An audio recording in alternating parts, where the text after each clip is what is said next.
오늘 본문은 이제 다리오 왕이 자신의 할아버지죠. 고레스 왕이 조서를 내렸는지를 확인한 다음에 자신도 함께 조서를 내리는 이제 그 내용이에요.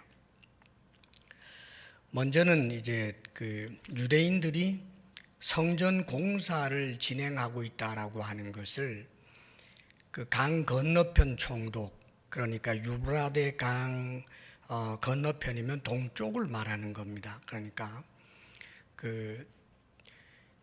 서쪽이 되죠. 서쪽에 있는 이 유대인들과 또 그 지역 흩어져 있는 이제 많은 페르시아의 그런 점령지들이 있는데, 그곳의 총독으로 있는 이제 이 다뜨네라고 하는 이분과 또 관리들이 와서 조사를 하게 되잖아요.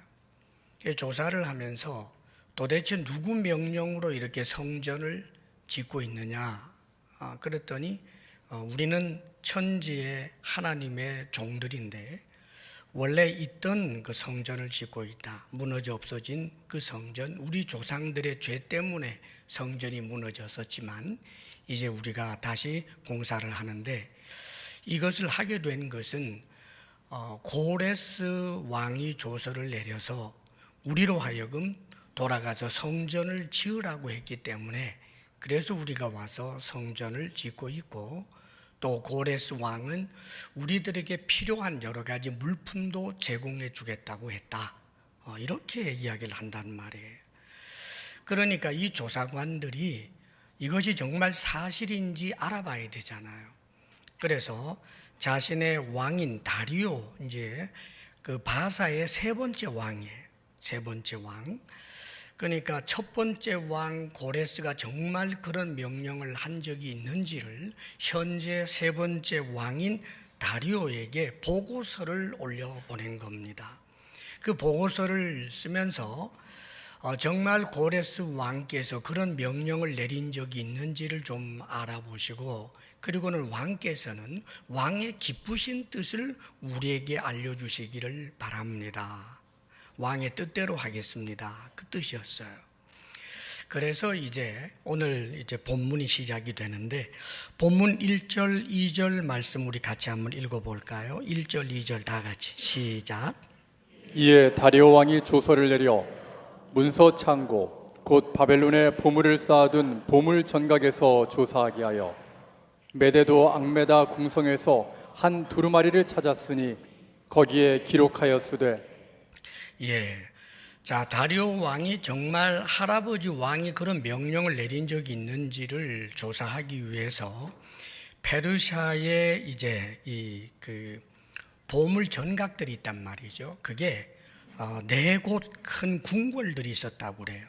당시에 바사는 그 중근동 지역을 점령하면서 수도가 4개였어요. 큰 수도가. 그런데 그런 수도에는 다 궁궐이 있었고, 그 궁궐 안에는 보물창고, 특별히 문서 창고도 그 안에 함께 있었단 말이죠. 이것을 조사해보라고 조서를 내렸어요. 그래서 각 관리들이 그 문서 창고를 뒤져서 찾아냈는데, 그게 뭐냐 하면 메데도 앙메다 궁성. 이 메데의 앙메다 궁성, 이 궁성은 특별히 페르시아 왕들이, 바사 왕들이 여름철 이 별장으로 그렇게 쓰게 되는 그런 이제 궁궐입니다. 당시에 페르시아에서 4개의 수도가 있었다고 그랬는데, 앙메다 궁이라고 하는 것은 옛날 메데 제국의 수도였어요. 그 앙메다 궁을 나중에 여름 휴양지로 쓰게 되는 거죠. 역시 궁궐로. 그 다음에 또 하나의 수도가 수산궁인데, 고대 엘람의 수도예요. 그러니까 이 고대 엘람의 수도를 겨울 휴양지로 썼다고 그렇게 합니다. 그리고 바벨론 궁이 있죠. 역시 바벨론이 제국의 수도였지요. 바벨론을 접수하고 난 다음에 이것도 자신들의 궁전으로 또 쓰고 있고, 그 다음에 페르세폴리스라고 하는 이것은 원래 페르시아의 옛날부터의 수도예요. 원래 이 바사라고 하는 나라가 작은 나라였는데 메대라고 하는 나라가 더 큰 나라였고, 이 두 나라가 연합을 하고 나중에 바벨론을 접수해요. 그런데 더 작은 나라에 속했던 이 바사가 오히려 메대까지 완전히 이제 접수하게 되어서 대제국이 되고, 그래서 그 첫 번째 왕이, 말하자면 대제국의 페르시아 왕이 고레스가 되는 거예요.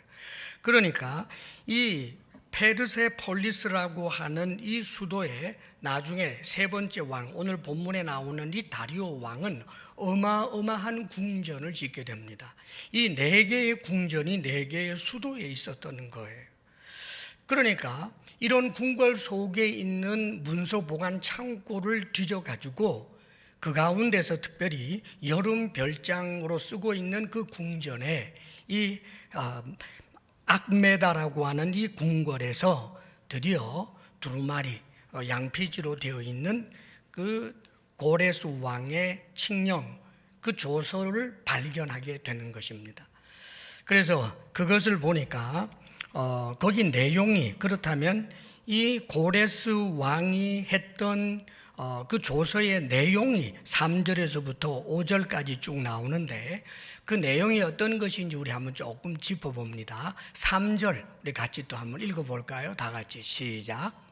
고레스 왕 원년에 조서를 내려 이르기를, 예루살렘에 있는 하나님의 성전에 대하여 이르노니, 이 성전 곧 제사 드리는 처소를 건축하되 지대를 견고히 쌓고 그 성전의 높이는 60규빗으로 너비도 60규빗으로 하고.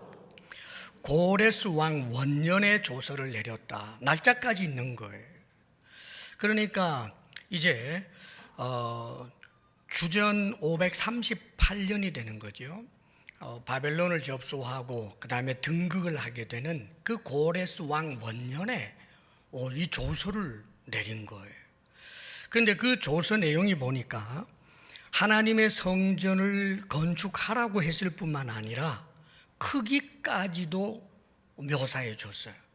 그 크기를 뭐라고 했느냐 하면, 성전의 높이는 60규빗, 너비는 60규빗으로 하라라고 되어 있어요.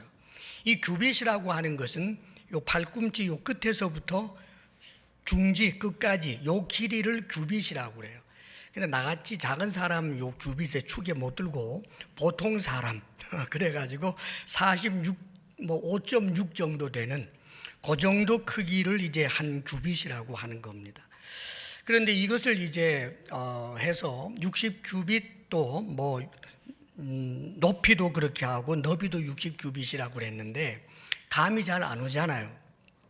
근데 사실 원래 솔로몬 성전의 높이가 30규빗이에요. 솔로몬 성전의 넓이가 20규빗이에요. 솔로몬 성전의 길이만 60이에요. 자, 그러면 솔로몬 성전을 대단히 웅장하게 생각하고 있었는데 그 솔로몬 성전보다 훨씬 더 크게 지으라는 거예요. 너무 놀랍잖아요, 여러분. 그 정도로 고레스가 큰 마음을 가지고 성전 쪼잔하게 짓지 말고 아주 크게 지으라고 그렇게 조서를 내린 겁니다. 그러면서 또 4절도 한번 읽어볼까요? 4절 다 같이 시작. 큰 돌 세 켜에 새나무 한 켜를 놓으라. 그 경비는 다 왕실에서 내리라. 자, 이 재료에 대해서도 이야기를 해주는데, 원래 솔로몬 그 성전은 나중에 회파시킬 때 불에 많이 태워졌어요. 그러니까 나무를 상대적으로 많이 썼는데 이번에 짓는 성전에는 상대적으로 돌을 많이 쓰게 했어요. 그래서 이 학자들의 그 의견에 의하면 3층까지는 돌로 짓고 마지막 4층은 나무로 지어라. 이제 그렇게 이해를 하더구만요. 여기에 대해서는 이제 의견이 분분하지만 틀림없는 것은 생각보다 아주 좋은 돌을 많이 사용해서 그렇게 성전을 지으라고 이 고레스가 이 조서를 내린 거예요. 그러면서 이 경비는 왕실에서 다 부담하겠다. 무슨 말이에요? 너희들 돈 걱정하지 마. 왕실에도 돈 다 대줄 테니까 아주 솔로몬 성전보다 더 크게 한번 지어봐. 이 뜻입니다, 여러분. 그리고 5절도 한번 또 읽어봅니다. 5절 다 같이 시작. 또 느부갓네살이 예루살렘 성전에서 탈취하여 바벨론으로 옮겼던 하나님의 성전 금, 은 그릇들을 돌려보내요 예루살렘 성전에 가져다가 하나님의 성전 안 각기 제자리에 둘지니라 하였더라. 그뿐만 아니라 이 고레스는 자기가 바벨론을 접수한 다음에 바벨론의 대왕이었던 느부갓네살이 예루살렘을 점령하면서 성전을 무너뜨리고 성전 기명들을 전부 옮겨다가 바벨론에 갖다 놨잖아요. 그 성전 기명들을 전부 금과 은으로 되어 있는 그 아름다운 성전 기명들을 본래의 자리에 갖다 놓아라. 이게 고레스 왕의 조서 내용이었단 말입니다. 참 대단한 그런 일이, 기적과 같은 일이 일어났었던 거예요. 그런데도 이런 조서 내용이 뒷받침이 되고 있었는데도 이스라엘 사람들이 돌아와서 사마리아 사람들이 방해를 한다고 해서 그 방해를 핑계거리 삼고 이유거리 삼아서 사실 성전 짓는 일을 뒤로 자꾸 미루었던 거예요. 그러다가 학개와 이제 스가랴 선지자가 하나님의 말씀을 전하면서 그 말씀 붙들고 이제 일어나서 다시 이제 성전을 건축하면서 이제 이것이 다시 한번 확인이 되는 거죠. 자, 이제 다리오 왕은 제3대 왕입니다. 바사의 3대 왕 다리오 왕이 그 전전대 왕 고레스가 이런 조서를 내렸다라고 하는 것을 확인하고 난 다음에 가장 중요한 것은 현재 왕인 자신의 뜻이잖아요. 전전대 왕이 그렇게 조서를 내렸다고 해도 내가 말한다, 짓지 마, 그러면 못 짓는 거예요. 그런데 이 다리오 왕이 조서를 내리는데 이 다리오 왕도 말하자면 그 할아버지 왕처럼 성전을 짓는데 적극적으로 협조하는 조서를 내린 것이 이제 이 6절에서부터 12절까지의 내용이에요. 자, 이것을 다 읽어볼 수는 없지만 그래도 6절, 7절은 같이 한번 읽어볼까요? 6절, 7절 다 같이 시작. 이제 유브라데강 건너편 총독 다뜨네와 스달보스네와 너희 동관 유브라데강 건너편 아바삭 사람들은 그곳을 멀리하여 하나님의 성전 공사를 막지 말고 유다 총독과 장로들이 하나님의 이 성전을 제자리에 건축하게 하라. 한마디로 말하면 너희들 방해하지 마라. 지금까지 그 사마리아 사람들이 방해했었잖아요. 방해하지 마라. 그 강 건너편, 유브라데 강 건너편이에요. 그럼 서편이 됩니다. 그러면 거기에는 유대뿐만 아니라 사마리아 또 여러 이제 나라들이 다 있잖아요. 그런데 그런 사람들이 절대로 방해하지 말아라. 그리고 그 성전을 제자리에, 원래 있었던 그 제자리에 건축하도록 하라라고 그러면서 8절에 보게 되면 이것을 건축할 때 그 경비를 왕의 재산으로 감당하는데 아주 재미있는 표현을 써요. 그 왕의 재산이 어떤 거냐면 구체적으로 유브라데 강 건너편, 즉 서쪽이에요. 반대하던 그 사람들에게서 세금 거두어 가지고 그것으로 지어라.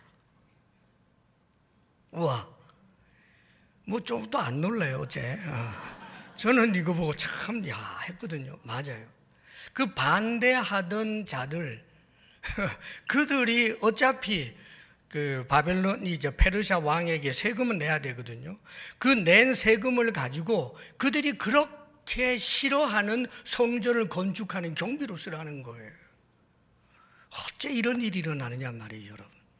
그 다음에 계속해서 보게 되면 9절에도 이제 성전을 짓게 되면 또 성전을 짓는 중에도 제단은 있으니까 끊임없이 이제 번제를 드리고 소제를 드려야 된단 말이에요. 그런데 그런 번제와 소제를 드릴 때 필요한 그런 동물들, 그리고 곡물들을 제사장이 요청하는 대로 줘라. 이랬어요. 그리고 나서 한 가지를 부탁을 하죠. 자, 이것은 우리 10절 말씀인데 같이 한번 읽어보면 좋겠어요. 10절 다 같이 시작. 그들이 하늘의 하나님께 향기로운 제물을 드려 왕과 왕자들의 생명을 위하여 기도하게 하라. 야, 왕이, 다리오 왕이 그들에게 그런 것들을 주면서 유대 백성들이 하나님 앞에 제사를 드리고 그럴 때 반드시 왕과, 이 페르시아 왕이죠, 왕과 그 다음에 왕자들을 위해서, 그 나라들을 위해서 기도해 달라고 하라, 그렇게 명령 겸 요청을 했던 거예요. 그리고는 11절 12절에서는 자신이 내린 이 조서를 변개하거나 변조하게 되면 반역에 해당하는 처벌을 내릴 것이다 라고 경고합니다. 그러니까 이것은 이제 관리들이 돈 좀 받고 어떤 짓을 할 수 없게 만들어버린 거예요. 만일 이 조서대로 하지 않으면 그러면 반역자에 해당한다. 그것은 뭐예요? 사람을 죽이고 그 집안을 완전히 잿더미로 만들어 버리겠다라고 하는 엄청난 경고를 하고, 여기에서 그치지 않고 나중에 자기가 죽고 난 다음에 왕들이 들어서서 누구든지 이 예루살렘, 이 성전을 훼손하거나 무너뜨리는 자가 있게 되면 그 성전에 이름을 두신 하나님이 벌 주시기를 원하노라. 즉 저주를 이야기하고 있어요. 실제로 이 다리오 왕의 한 이 마지막 12절 말씀과 같은 이 내용이 놀랍게도 역사적으로 성취돼요. 나중에 그 성전을, 예루살렘 성전을 굉장히 이렇게 모욕을 하게 되는 그런 일들이 일어나게 되는데, 그럴 때 정말 주전, 제가 자료를 찾아보니까 167년인데 안티오쿠스 에피파네스라고 하는 왕, 그러니까 나중에 알렉산더가 이제 제국을 건설하고 그가 죽고 이제 나라가 넷 나누어지잖아요. 그러면서 그쪽으로 이어지던 그런 이제 네 나라 가운데 하나인데, 그 왕이 안티오쿠스 에피파네스가 아주 성전을 모독해요. 그러니까 고의적으로 돼지를, 이스라엘 사람들은 돼지를 불결한 짐승으로 여기잖아요. 돼지를 잡아서 거기서 제사를 드리게 하고, 그 하나님의 성전에 이방 그 신의 이름으로 그렇게 모독하는 그런 일들이 일어났었습니다. 그런데 이 안티오쿠스 에피파네스 그 후 3년 정도 지났을 때 정신병이 걸려서 죽어버려요. 저주가 임했죠. 그리고 주후 70년에 성전을 파괴한 티투스, 예루살렘 성전을 파괴한 로마의 티투스 장군은 여러분이 잘 알 거예요. 아주 유명한 사람이죠.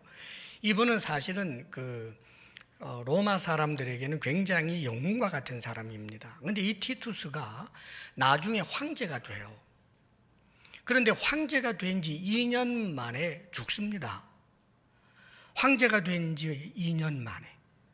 죽은 이유가 분명하지가 않아요. 열병으로 죽었다는 이야기도 있고, 누군가가 암살을 했다라고 하는, 음독 암살을 시켰다라고 하는 그런 이야기도 있는데 분명하지 못해요.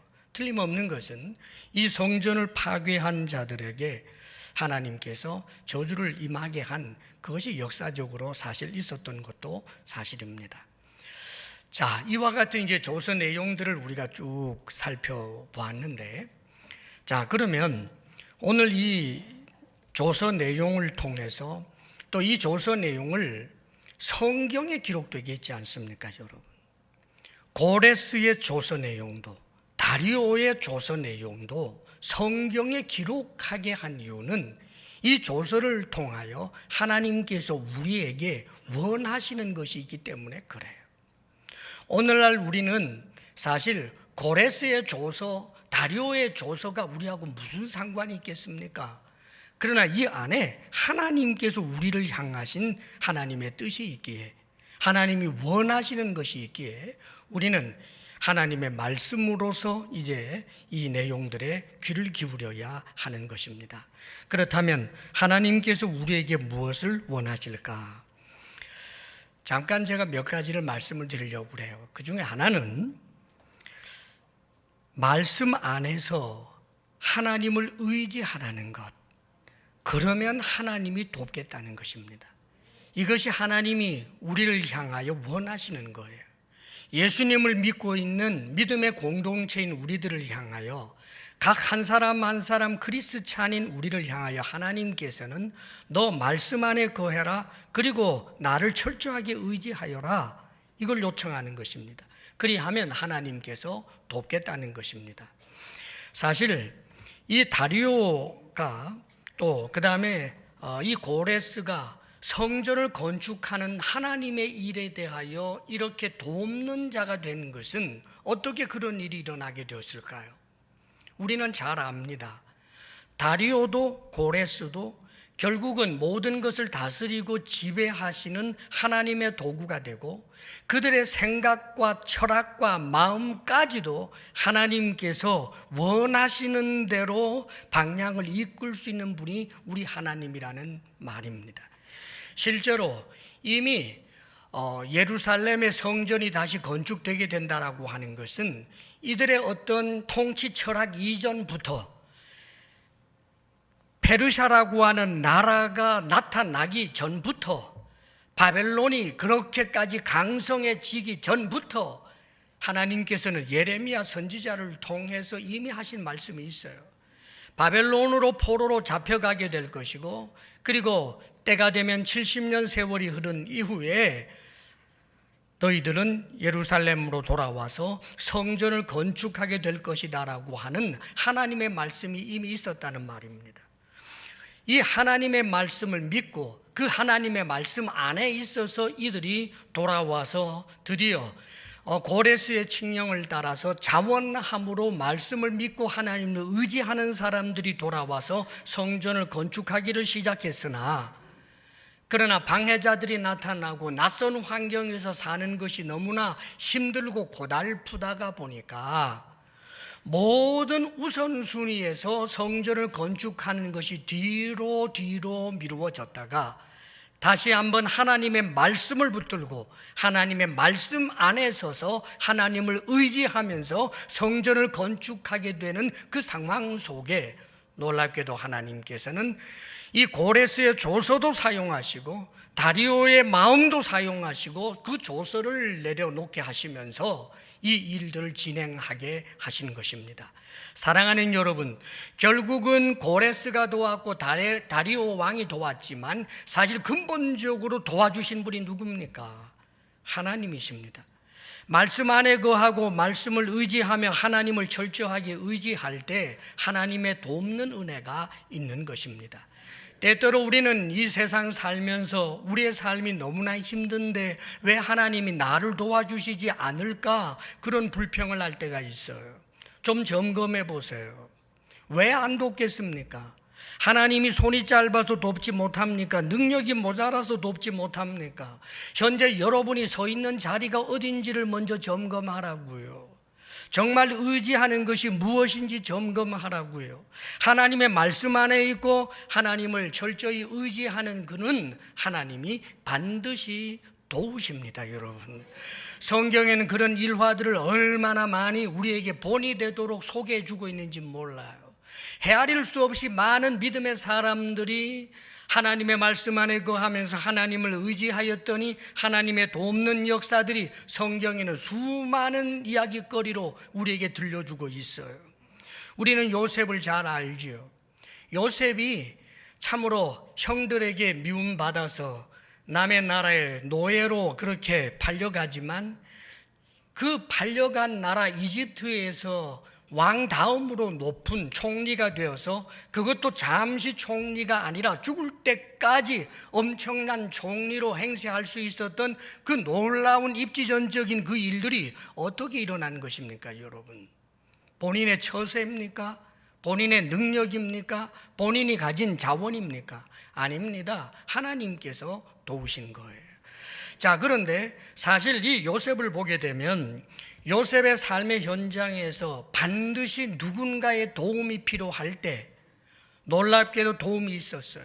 보디발의 집에 노예로 팔려갔는데 보디발의 은혜를 입어요. 억울하게 감옥에 들었는데 그 감옥을 좌지우지하는 감옥의 간수장의 은혜를 입어요. 나중에 바로 왕을 만나게 되는데 그 바로 왕이 놀랍게도 이 요셉에게 은혜를 끼쳐요. 사랑하는 여러분, 매 순간 정말 저분의 은혜가 필요할 때 저분의 은혜가 임하고 저 사람의 은혜가 필요할 때 저 사람의 은혜가 필요할 때 그 은혜가 임하게 된 것이, 요셉이 그 사람의 은혜를 받는 것을 목적으로 움직여 본 적이 있던가? 없어요.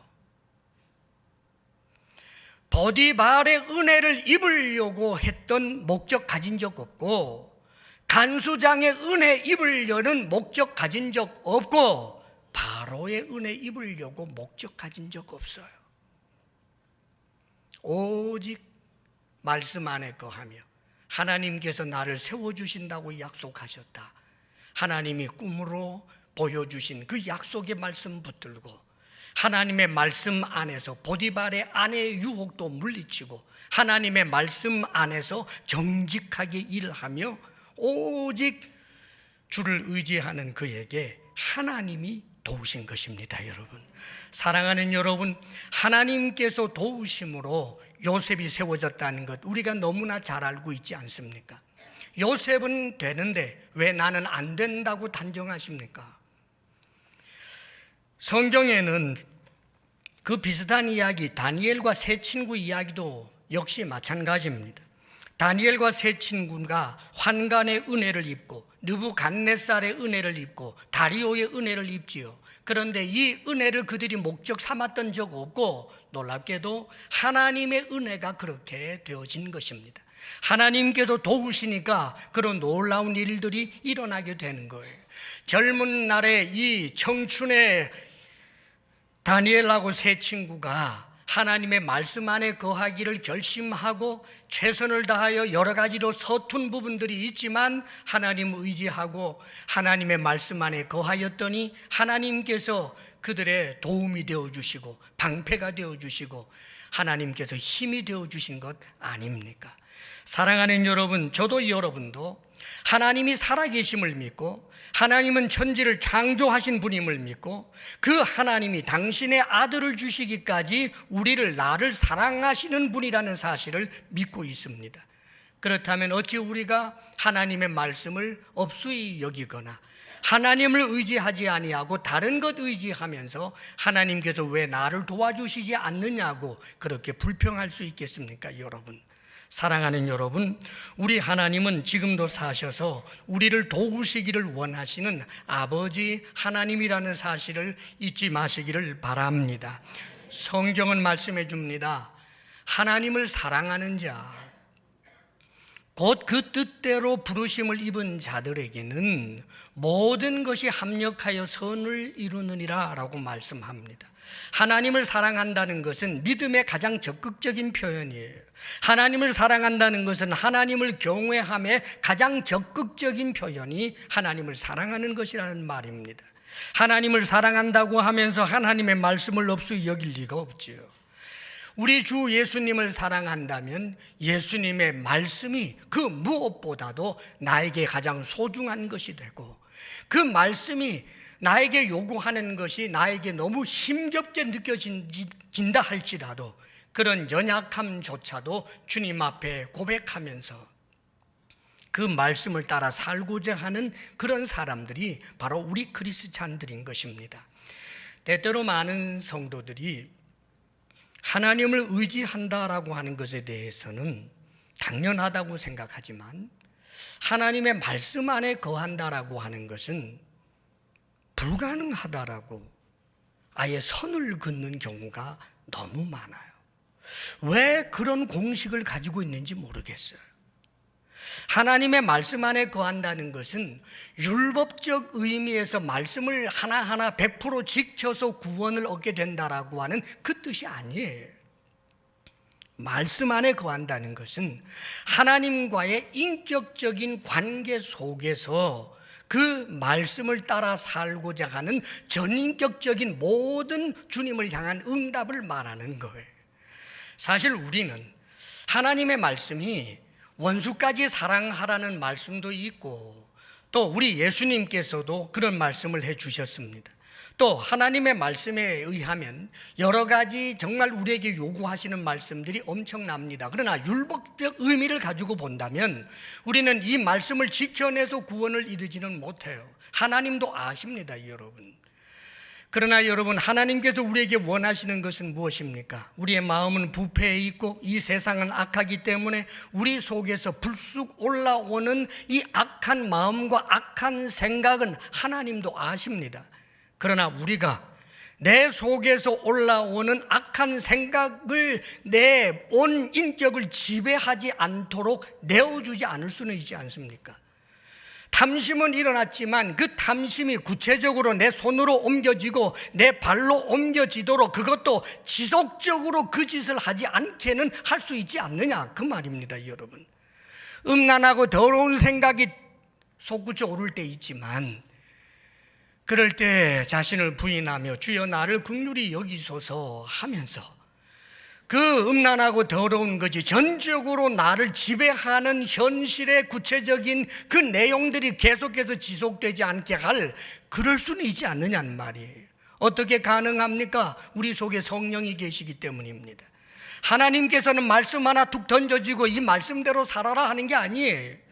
말씀을 주시면서 그 말씀을 따라 살도록 성령으로 우리 속에 계시면서 우리를 응원하면서 도우시는 분이 좋으신 우리의 하나님이라는 말입니다.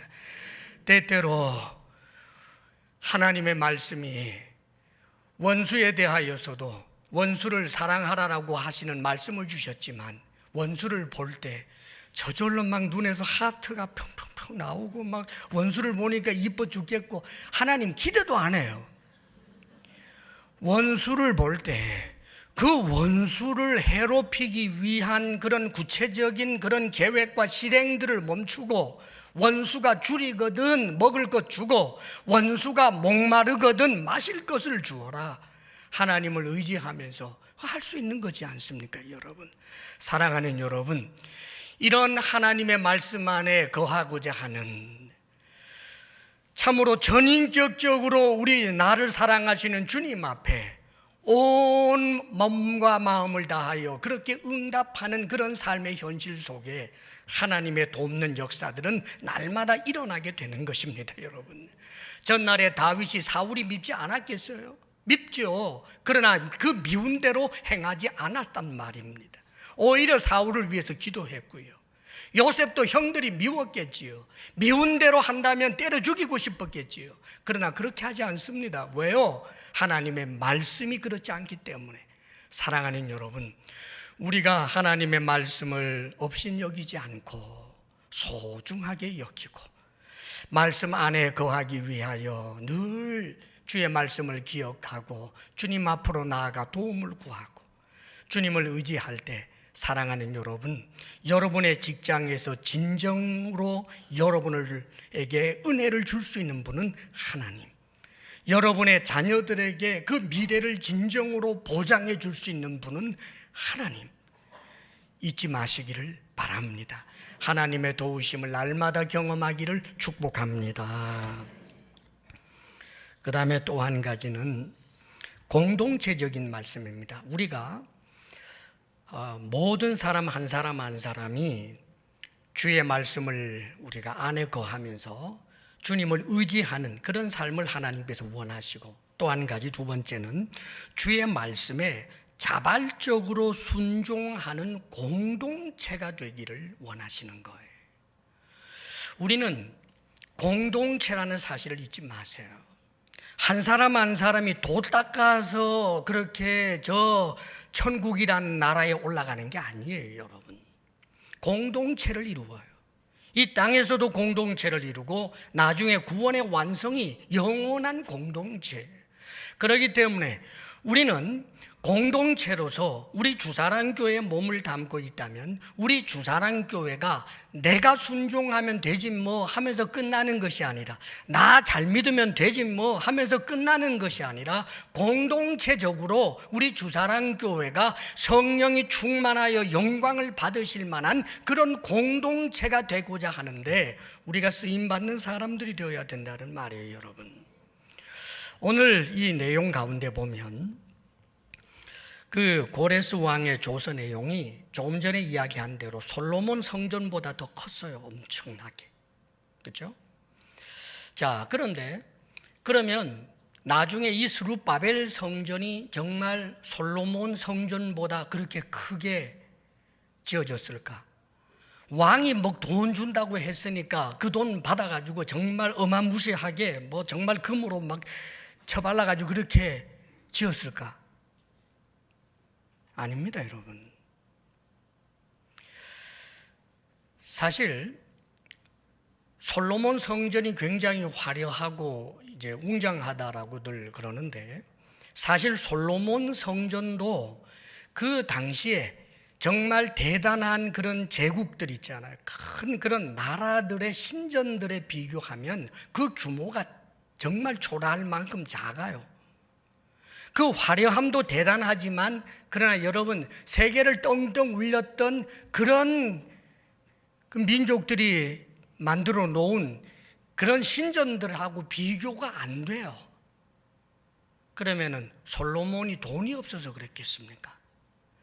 성경에 보면 솔로몬 시대의 이스라엘은 은을 돌같이 흔하게 여기고, 뿐만 아니라 백향목은 굉장히 귀한 제목인데 백향목을 평지의 뽕나무같이 여겼다고 그래요. 그 정도로 나라가 잘 살았어요. 그런데도 왜 그렇게 아무리 멋져 보인다고 할지라도 그 정도로 멈추었을까? 설계도를 하나님이 주셨기 때문에 그래요. 누가 주셨다고요? 하나님이 말입니다. 역대상 28장 11절에 보면 다윗이 자기 아들에게 성전을 지을 수 있는 여러 가지 물품들도 다 주고 그러면서 설계도까지 주는 내용이 나와요. 거기 이렇게 기록이 되어 있습니다. 다윗이 성전의 복도와 그 집들과 그 곳관과 다락과 골방과 속죄소의 설계도를 그의 아들 솔로몬에게 주고, 또 무슨 설계도를 주고 뭘 주고 하면서 쭉 나가요. 그리고 19절에 다윗이 이렇게 말합니다. 여호와의 손이 내게 임하여 이 모든 일의 설계를 그려 나에게 알려주셨느니라.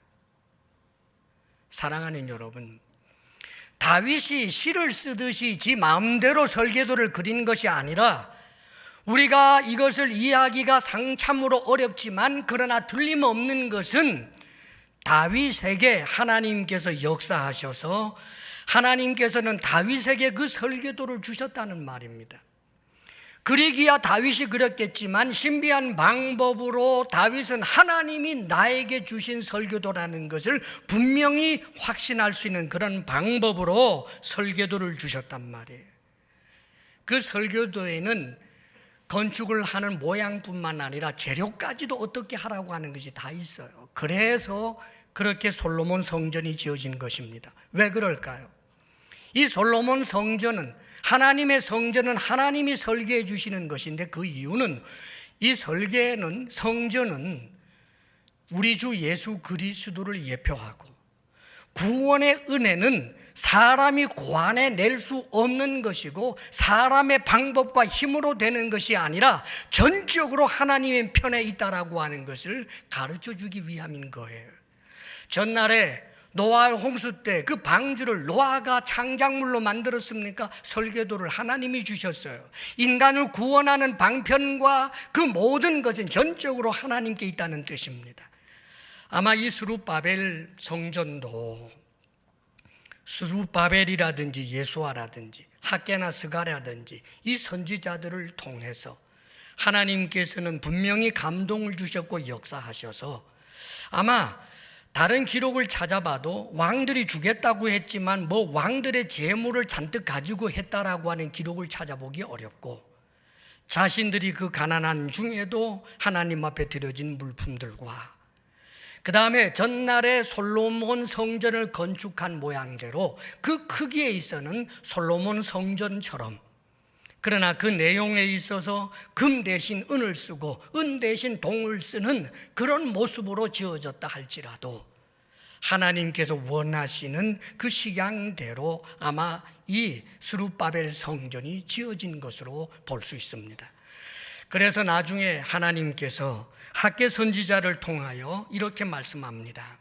그 완성된 스룹바벨 성전, 전날의 성전보단 훨씬 초라할 수밖에 없는 그 성전을 이제 두고 이렇게 말씀하십니다. 이것이 너희에게 어떻게 보이느냐? 너희 눈에 보잘것없지 아니하냐? 그러면서 하시는 말씀이, 이 성전에 내가 함께 하겠다. 그리고 이 성전의 나중 영광이 이전의 영광보다 크니라 라고 말씀합니다. 사랑하는 여러분, 그렇습니다. 우리도 성전을 짓는 사람들이라고 말씀드렸어요. 사랑하는 여러분, 주의 몸된 교회를 지어내는 것, 성전이야말로 이 시대의 교회란 말이에요. 교회를 짓는 것입니다. 건물은 다음에 문제고, 건물은 예배당이고, 정말 성전은 예수 믿는 우리들인데, 교회인데, 예수 그리스도의 몸인데 이것이 지어져야 한다는 말입니다. 그런데 공동체적으로 지어져야 되지요. 하나님의 말씀 안에 순종함으로 지어져야지요. 사랑하는 여러분, 어떤 교회입니까? 예루살렘 교회 아닙니까? 사도들이 목회자로 역사하고 성령이 강력하게 역사할 때 나타났던 그 예루살렘 교회 말입니다. 성령이 충만했던 바로 그 교회. 서로 사랑하고 서로 섬겨주고 서로 세워주고 도와주고, 연약한 자를 어깨 위에 세우고, 믿음을 잃을까 하는 사람이 있으면 찾아가 권하고 또 권하여 주고, 잘못된 길로 걸어가고 있는 사람이 있으면 경책하고 경고해 주고, 그리고 세상을 향하여 믿지 아니하는 이들에게 복음을 전하는, 하나님의 말씀 안에 거하여 철저하게 하나님의 말씀에 순종하는, 성령 충만하여 서로를 세우고 복음을 전하였던 바로 그 교회 말입니다.